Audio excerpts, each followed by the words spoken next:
Hello, I'm Archfield. Archibald, Archibald, cut!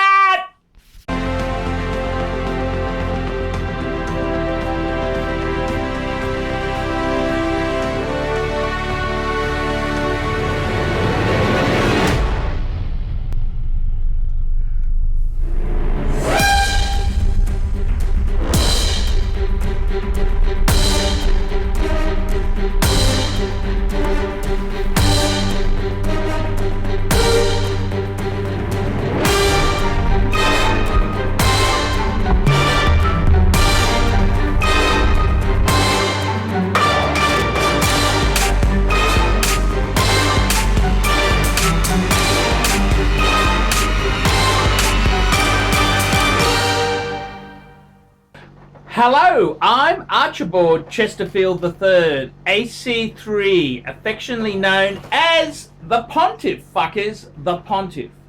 And I'd like to firstly apologize for a bit of a delay in getting this video out here. So, to Ivan, I apologize. Remember, like, subscribe, and tell your fuckhead friends. I depend on you getting paid reviews, $20 a review, to be able to keep making content. So don't fucking forget me, fuckers. With Christmas coming, I cash on every holiday occasion. Paid phone calls, paid Christmas Day calls. You fucking name it, I do it. There's advertising on the fridge. Paid reviews are $20 US. You can make a donation. Look in the description. Click on the donate now button. I've got some stuff for sale. Have a look at the for sale section in the description. You can sponsor me on Patreon. Allows you to make a little donation every month. Okay, here we go. Hello, AC3. Hello, fucker. I love your channel. I find it entertaining, funny, sharp, and educational. As good as YouTube. Keep up the good work. About me. I am 40 years old and I'm doing okay as the owner of a small business. I am a single handicap golfer and I train boxing. Best of both worlds. I'm a rather big dude living in Sweden. State of the collection. For the time being, I bought a watch from a local brand. Sandstrom Royal Steel Chronograph Art number 011737. It's a local brand with certain respectability and I got it for a very reasonable price. For Swedish business life is recommended to have a certain level of discretion, so I'll probably keep this as an everyday piece. I had a Jaeger-LeCoultre Reverso Squadra and a Jaeger-LeCoultre memo box compressor with steel bracelet, which I sold to be able to buy one piece. I can add some cash to acquire an important piece. The question. My parents had a good family friend. He used to come and spend the summers in our village on a little island in the Mediterranean Sea.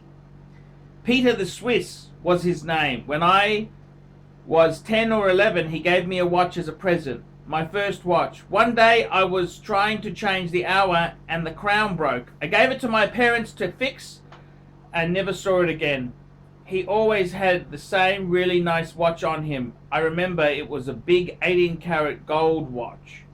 Totally uninteresting for me at the time, but under the dinner conversation, he told me he built that watch himself.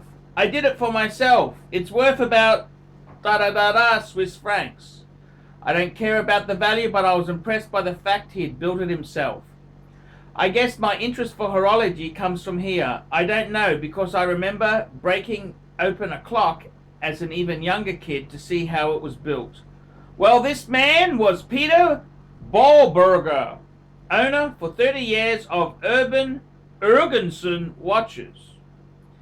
Looking at the internet, I saw some years ago, 10 or more Christie's auctions for a platinum piece for over 100,000 US dollars. When I look for other auction prices, I don't find much. A couple in the 12 to 15,000 range on later years, not much. And I found one listed on a shop for 28,000. I think it's priced too high. If I offer him 16, is he going to feel offended? 16,000. If my argument is that It last sold 8 years ago was for 12,000. The current price should be around 16,000 or less. If there is no traffic, means there's no demand, right? Or am I wrong? What if I tell my story that I have a personal relationship to the piece? He is going to try to capitalize on it. Of course, the piece has a higher value if it is in my hands. What do I do? Or just forget it and buy a Jaeger-LeCoultre Q3022420. Best regards, Ivan. Wowzers! What a story! What a fucking story! What a story! And very interesting tale there, Ivan. Very, very, very, very, very interesting tale.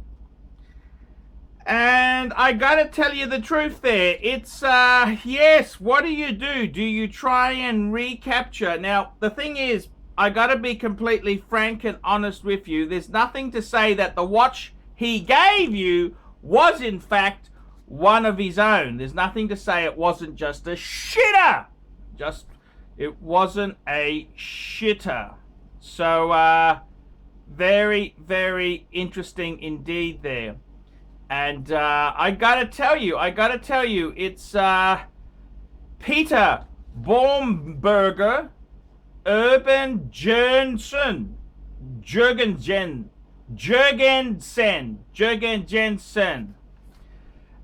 actually died a couple years ago. There was a great article in Eurostar, the watch magazine, and Peter was a highly respected watchmaker, appreciated for his good humor, generosity, elegant disposition, and great integrity. He will sorely be missed. He died. He was 70 years old, so not that old, really, is it? 70's it's a bit young, but yeah, it's kind of it's a very interesting tale that you do tell there. I think the best thing we can do is, if we want to research this stuff, let's jump onto the pricing Bible, Chrono 24. Let's jump on Chrono 24 and we'll see what are they. Fuck me dead. There's somebody here. Well, no, sorry, that was a minute repeater. There's quite a few. We'll just have a look here. There's quite a there's only 4 actually. He did some very interesting pieces. He had there's a 1982 yellow gold piece for 27,000. There was a minute repeater for 200,000. Far out. I gotta tell you, I quite like. I gotta tell you, this is a really attractive brand, and I've heard of the brand, but I haven't done a lot of research on it. But it's really quite an attractive piece, and I could see how you would love that sort of a watch there. It is a very beautiful thing, and yeah. So I can understand there now that the question you're throwing at me is, you saw one. Now the problem is, without knowing what model you're referring to, it's hard to give a value assessment. It's very hard to give you a value assessment on the one you're bidding on or contemplating. But it's there's this is really it's a small independent sort of brand there. Now, just having there's a great article on a blog to watch. They had a great article, and they mentioned that this brand is 300 years old. Fuck me dead. Yes. Okay, so it's a very interesting brand indeed, and what do I think of it? Is it worth the money? Look, Now, okay, this story of yours is very romantic, but we don't know whether he gave you I'd go back to your parents and say, where the fuck is my watch, you lousy rodents?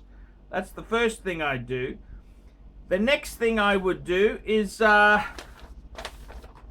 these boutique brands can be difficult sells. So just because he's got 28, you'd have to tell me what model it is and then we could check it. But, please send me more details because I don't know. You're just talking about, it's like talking about, Rolex. There could be a fucking Day-Date, a solid gold Daytona. It could be a steel Rolex Oyster Date 6694, manual wind, just very simple. The two different pricing spectrums.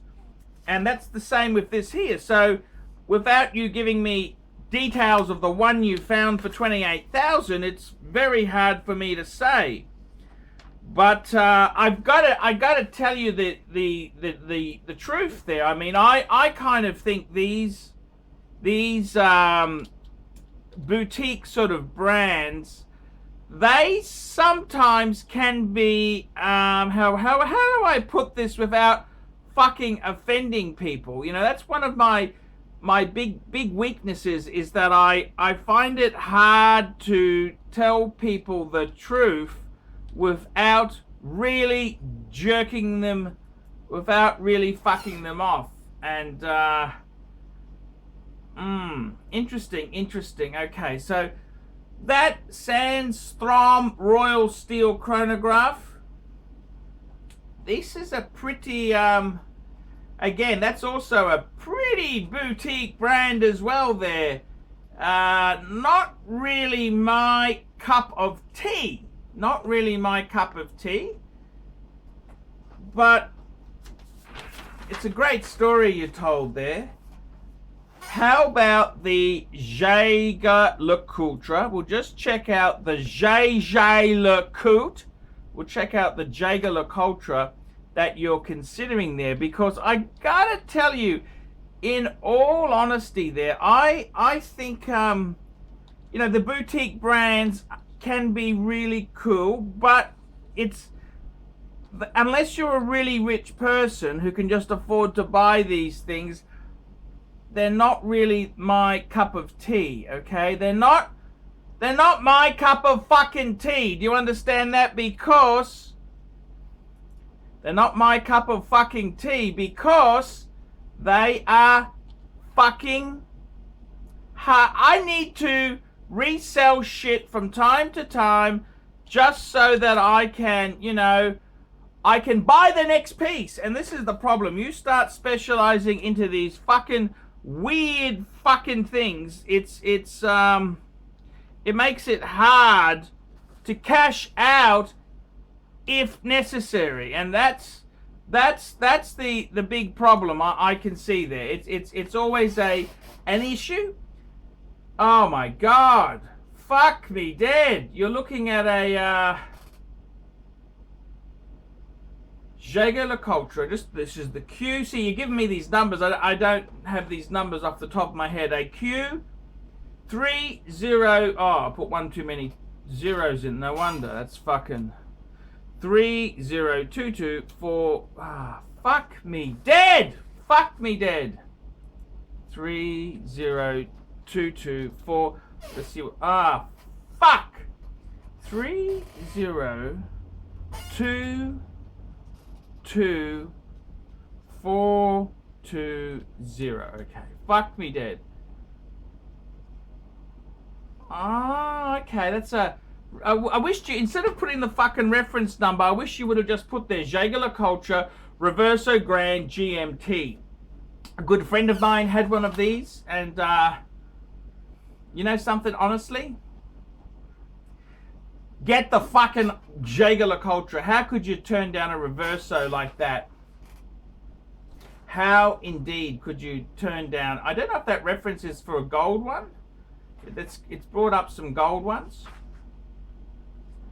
I'd tend to just get the fucking Reverso. I mean, it's a cool story, but unless you're super rich, see, my argument is that by buying these small boutique brands, you may be the last owner. You may be stuck there forever. But I kind of think myself there. Fuck it. Get the Reverso. Get the fucking Reverso. How can you go wrong with a gold Reverso? I mean, that is a cool piece. If I had a charge, fuck it, I'd go the Reverso. Small boutique brand, even though it's got a great bullshit story. Get the Reverso. I'm sorry. Brand names, I'm a snob when it comes to watches. I really want the name, the brand name. Fuckers, that's what I want. I want the fucking brand name. I want the brand name. So, yeah, fuckers, I'm sorry. I am very sorry, but I'd have to go Reverso. Get the Reverso. That's a fucking sexy model. I love that model. So, yeah, no brainer. Get the Reverso. Great story, and that still doesn't take away from the story. You don't have to necessarily own one of these fucking things just because you knew them as a kid. And it's a great story. You never can forget that. But go back to your parents and say, where the fuck did you put my watch? I'm ArchieLuxury on the ArchieLuxury channel. Tell me what you fuckers think of that. We specialize here in pre-owned Rolex watches. Rolex watch is a very special timepiece, and we always do the servicing exactly as factory specifications. We buy a pre-owned piece and we put it into brand new condition. We have Rolex certified technicians working on that. We completely disassemble the piece. We adjust and polish and change every single part of the watch. You have to have certified watchmakers that know what they're doing. If you have an expensive car, you're just not going to bring it to any mechanic that doesn't know what they're doing. You spend $5,000, it's like if you put money in the safe deposit box. And 1 or 2 years from now, you will keep having your $5,000. We have to spend a lot of money to get all this equipment together, but makes me feel I'm doing what I'm supposed to do. It's not a question of money, it's my passion. Jewelers on time, simply the best.